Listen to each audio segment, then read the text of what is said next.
Hello students, welcome to my YouTube channel brilliant galaxy classes. जैसा कि पिछली video में हमने प्रश्नावली 6.1 समाप्त किया था, तो आज हम उसके आगे की प्रश्नावली अर्थात प्रश्नावली 6.2 शुरू करने वाले हैं। आप जानते होंगे कि प्रश्नावली 6.2 पूरी तरह से थेल्स प्रमेय पर आधारित है। यदि आपको थेल्स प्रमेय अच्छी तरह से आ रहा है, यदि आप थेल्स प्रमेय अच्छी तरीके से सिद्ध कर ले रहे हैं, तो निश्चित रूप से आप जो है प्रश्नावली 6.2 के प्रत्येक सवाल को हल कर सकते हैं। तो देखिए, थेल्स प्रमेय को सिद्ध करने के लिए यह जानना अति आवश्यक है। क्या क्या? देखिए, पहला तो आपको त्रिभुज का क्षेत्रफल आना चाहिए। जैसा कि आप देख पा रहे हैं, ABC त्रिभुज बना हुआ है और त्रिभुज का क्षेत्रफल होता है 1/2 आधार गुणे ऊंचाई। आप देख पा रहे हैं कि इसी त्रिभुज पे हमने AM लंब डाला BC पर, तो अब हम इसका क्षेत्रफल निकालेंगे। तो यहाँ पे 1/2 लिख लें और आधार देखिए जिस पर लंब होता है, BC पर लंब है, तो BC इसका आधार हो गया और ऊंचाई AM है। तो ये त्रिभुज का क्षेत्रफल हो गया। वर्ग यूनिट में होता है, उसे हम नहीं लिख रहे हैं। तो ये त्रिभुज का आपका क्षेत्रफल हो गया। इसी प्रकार अब यहाँ पर ABC, उसी त्रिभुज का हम क्षेत्रफल दूसरे तरीके से निकाल रहे हैं, 1/2। ठीक, अब आधार देखिए, क्योंकि BN लंब है AC पर, तो यहाँ पर आधार क्या होगा? AC होगा और ऊंचाई BN होगी।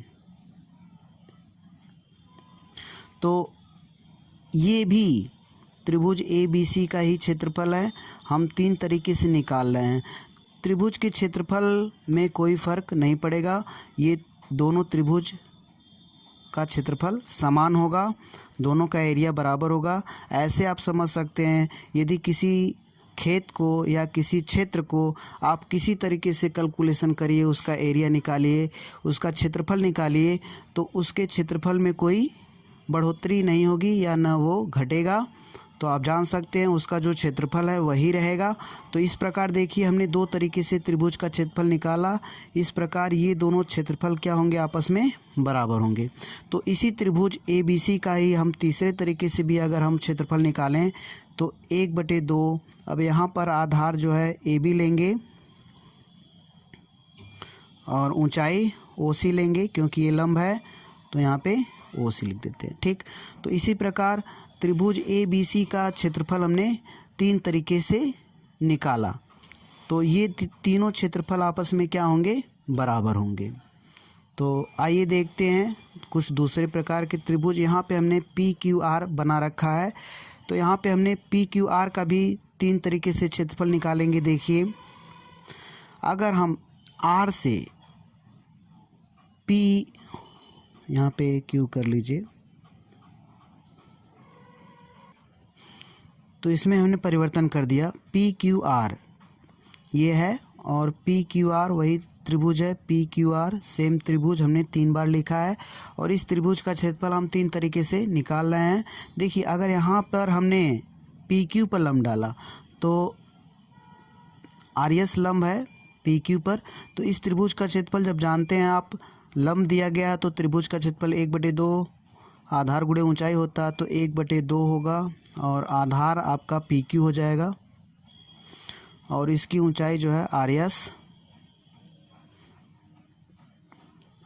तो यह त्रिभुज का क्षेत्रफल हो गया।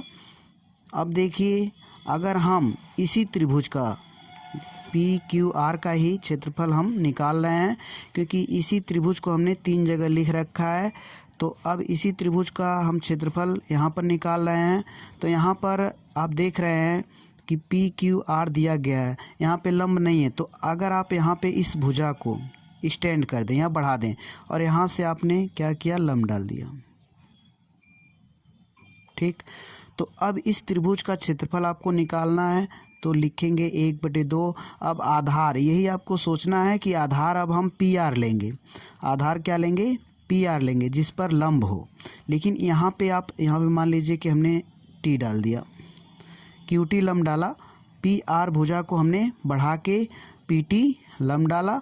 तो अब हम जब आधार लेंगे तो PR लेंगे, P और R। और ऊंचाई लेंगे तो क्यू टी लेंगे, क्यू और टी। तो ये त्रिभुज का क्षेत्रफल हो गया। तो हमने दो तरीके से क्षेत्रफल निकाला, और इस क्षेत्रफल और इस क्षेत्रफल में कोई भी बड़ा या छोटा नहीं होगा, दोनों क्षेत्रफल समान होंगे, क्योंकि पी क्यू आर का ही हम क्षेत्रफल निकाल रहे हैं। अब यहाँ पर देखिए हमने क्यू आर को स्टैंड किया, क्योंकि यहाँ पर पी से हमें लंब खींचना है, तो पी से लंब ऐसे तो हो नहीं सकता है, तो इसको हमको स्टैंड करना पड़ेगा या बढ़ाना पड़ेगा। जब बढ़ाएं तो अब यहाँ से हम आराम से जो है इस पे लंब खींच सकते हैं। और यू कर दीजिए, तो पी यू हमने लंब खींचा और क्यू आर को बढ़ाकर पी यू लंब खींचा। अब यहाँ पे इस त्रिभुज का क्षेत्रफल जो कि सब सेम है, 1/2 आधार देखिए क्यू आर लेंगे और ऊंचाई इसकी पी यू। ठीक, तो देखिए हमने पी क्यू आर का ही क्षेत्रफल 3 तरीके से निकाला, तो ये तीनों क्षेत्रफल आपस में क्या होंगे, बराबर होंगे, क्योंकि हम पी क्यू आर का ही क्षेत्रफल निकाल रहे हैं। पहले इस केस में हमने क्या लिया, आर एस को लंब बनाया और पी क्यू आधार है, और यहाँ पर क्यू टी लंब है और पी आर आधार है, और यहाँ पर पी यू लंब है और क्यू आर आधार है। ठीक, तो आशा करते हैं कि आपको त्रिभुज का क्षेत्रफल निकालने आ गया। तो अब थेल्स प्रमेय को सिद्ध करने के लिए दूसरी अति आवश्यक चीज़ के बारे में हम बात करते हैं। देखिए यहाँ पर ये 9 की थ्योरम है कि इन्हीं दो त्रिभुज का क्षेत्रफल बराबर होता है यदि वे त्रिभुज समांतर रेखा के बीच स्थित हों तथा उनका आधार समान हो। देखिए यहाँ पे हमने दो त्रिभुज ले रखा है। केस 1 में जब आधार ए बी हो, देखिए ए बी आधार पर दो त्रिभुज स्टैंड कर रहे हैं। कौन कौन से, ए बी डी, और एक त्रिभुज और लाई कर रहा है ए बी सी। तो ए बी आधार लिए तो ए बी पर दो त्रिभुज स्टैंड कर रहे हैं। और अगर आप फिगर उल्टा करके देखें तो और स्पष्ट समझ में आएगा, क्योंकि हमने ऊपर का आधार लिया है। ए बी पर ही दोनों त्रिभुज क्या कर रहे हैं, स्टैंड कर रहे हैं। अगर ऐसे देखेंगे तो आपको और क्लियर हो जाएगा। देखिए ए बी पर ही दोनों त्रिभुज ए बी डी और ए बी सी है। ठीक, तो हम ऐसे कर दे रहे हैं। तो और वे दोनों त्रिभुज समांतर रेखाओं के बीच हैं। जब वे दोनों त्रिभुज समांतर रेखाओं के बीच में हैं और उनका आधार सेम है तो उनका क्षेत्रफल क्या होगा, बराबर होगा। ठीक, तो एरिया ऑफ त्रिभुज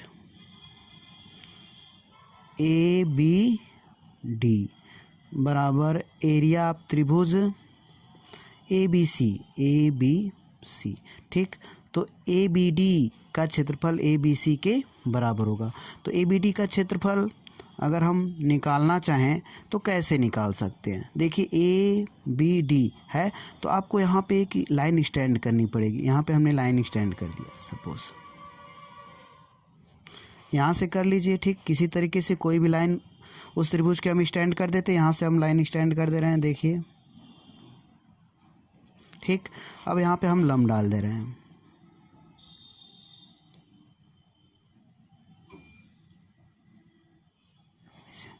अभी हमने ऊपर बताया है,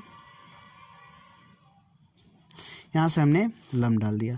अब हमें ए बी डी का क्षेत्रफल निकालना है, तो हम 1/2 आधार कौन सा लेंगे। अब जान रहे हैं कि ये लाइन स्टैंड हुई है, डी ए को हमने बढ़ाया है, तो ए डी आधार लेंगे। तो इसको आप ए डी लीजिए और ऊंचाई यहाँ पे आप यम कर दीजिए बी एम। ठीक, ऊंचाई यहाँ पे बी एम। ठीक, और ए बी सी का अब हम क्षेत्रफल निकालें, त्रिभुज ए बी और सी। ठीक, तो देखिए अब हम यहाँ पर फिर इस लाइन को स्टैंड कर रहे हैं, बी सी को। त्रिभुज ए बी सी में हम बी सी को स्टैंड कर रहे हैं, लाइन को। अब हमको एक यहाँ पे लंब खींचना पड़ेगा बी सी पर, और यहाँ से ए से खींचना पड़ेगा। अगर हम ए से यहाँ पे लंब खींचें, एन मान लीजिए। ठीक, तो ए एन लंब हो गया किस पर, बी सी पर। तो हम कह सकते हैं त्रिभुज ए बी सी का जो क्षेत्रफल होगा 1/2 आधार जो है हम बी सी लेंगे और ऊंचाई जो है ए एन लेंगे। तो इस प्रकार ये दोनों त्रिभुज का क्षेत्रफल क्या होगा, बराबर होगा। ठीक, और दूसरे केस में देख लीजिए, यहाँ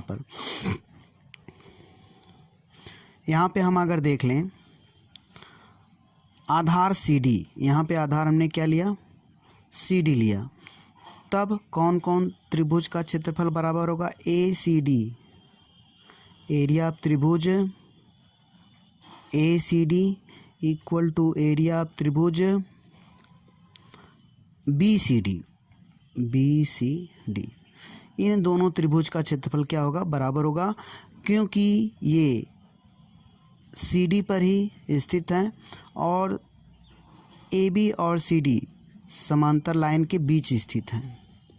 ए बी सी डी समांतर लाइन है और उनके बीच स्थित हैं कौन, त्रिभुज ए सी डी तथा त्रिभुज बी सी डी। ये दोनों त्रिभुज दो समांतर लाइन ए बी और सी डी के बीच लाई कर रहे हैं या स्थित हैं, तो हम कह सकते हैं इनका क्षेत्रफल निश्चित रूप से बराबर होगा। यह 9 की थ्योरम है, तो कभी हम इसको भी अलग से प्रूव कर देंगे, क्योंकि किताब में बहुत बड़े में किया गया है तो हम बहुत छोटे में कर सकते हैं, लेकिन तो अभी फ़िलहाल हम कोई दूसरा मैटर है तो यहाँ पर अभी हम उसको सॉल्व नहीं कर रहे हैं। तो यह जानिए केवल कि यदि दो त्रिभुज का आधार समान हो और वे समांतर लाइन के बीच स्थित हो तो उनका क्षेत्रफल बराबर होता है। देखिए यहाँ पे सी डी पर ही दोनों त्रिभुज स्थित कर रहे हैं और समांतर रेखाओं के बीच हैं, तो दोनों त्रिभुज का क्षेत्रफल बराबर होगा 1/2 आधार ए सी डी। देखिए ए सी और डी, तो हम कोई भी भुजा एक्सटेंड कर सकते हैं। हम ए सी भुजा एक्सटेंड कर रहे हैं। ए सी अगर एक्सटेंड करें तो देखिए यहाँ से लंब डालिए, पहले ए सी डी का क्षेत्रफल निकालना है। यहाँ पे अगर आप लंब डालें, यहाँ पे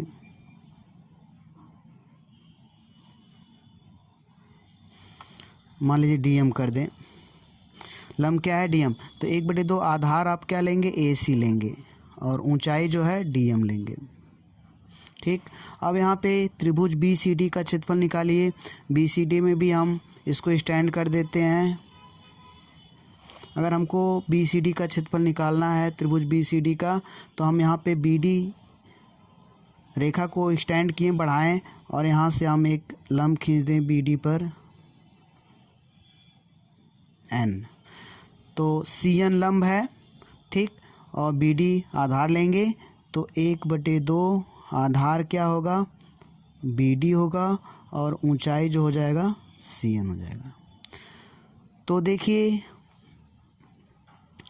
तो ये क्षेत्रफल और यह क्षेत्रफल दोनों बराबर होगा। ठीक, तो ये दोनों नियम यदि आपको आ रहा है तो आप निश्चित रूप से थेल्स प्रमेय आपके लिए बहुत ही आसान होगा सिद्ध करना। तो यदि वीडियो पसंद आए तो लाइक, शेयर और सब्सक्राइब करें। Thank you for watching my videos.